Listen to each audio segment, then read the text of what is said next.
নমস্কার, কেমন আছেন সবাই? চলুন চলে এসেছি আজকে ছাতে। ছাতে আজকে কিছু শাকগুলো যে আছে তুলে নেবো। চাপালোটে শাকগুলো আবার বড় হয়ে গেছে, সেইগুলোই তুলবো।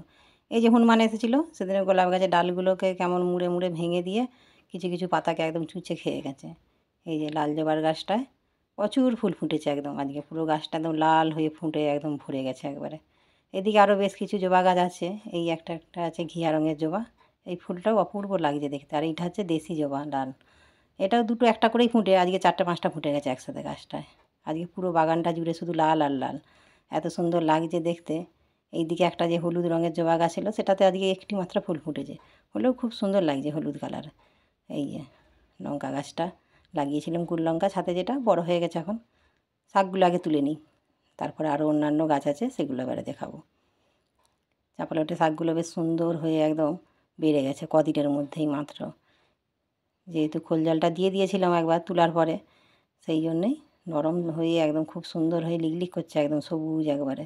দেখলে হবে মনে যেন কত সার দিয়ে লাগানো, কিন্তু কি না, সেরকম কিছুই নয়। এই খোল জলটা গাছের পক্ষে এত উপকার, গাছের গ্রোথটাও খুব সুন্দর রাখে, আর শাকে সবজিতে স্বাদটাও খুব সুন্দর লাগে। দিয়ে দিয়েছিলাম কলমি শাকগুলো 2-4 দিনের মধ্যেই খেতে হয়ে যাবে। এইটাতে আবার পাট শাক বুনে দিয়েছি, ছোটো ছোটো বেরিয়েও গেছে।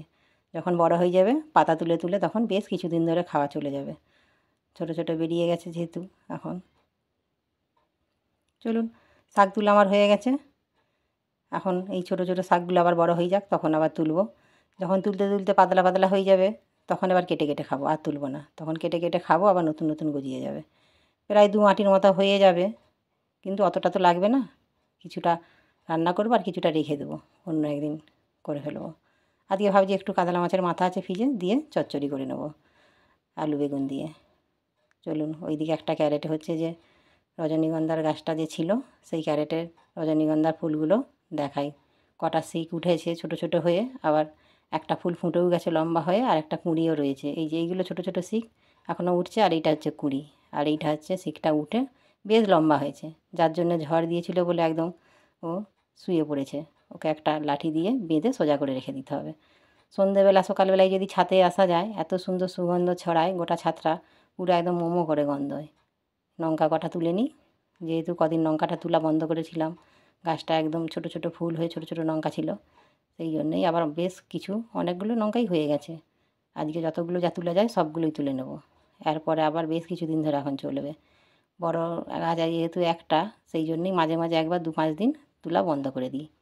যখন ওই দিকের গাছগুলো যে লাগিয়েছি, যখন প্রত্যেকটা গাছেই লঙ্কাগুলো হবে, তখন আবার প্রত্যেক দিন তোলাও চলবে, আর অনেকগুলো জমেও যাবে। এটা তবে কুল লঙ্কার গাছ, এটা ওরকম সরু লম্বা লঙ্কা নয়, ছোটো ছোটো গোল গোল হয়ে যখন হবে তখন এত সুন্দর লাগবে গাছটাও দেখতে, আর লঙ্কাগুলো খেতেও খুব সুন্দর, সেন্টও হয় দুর্দান্ত একদম।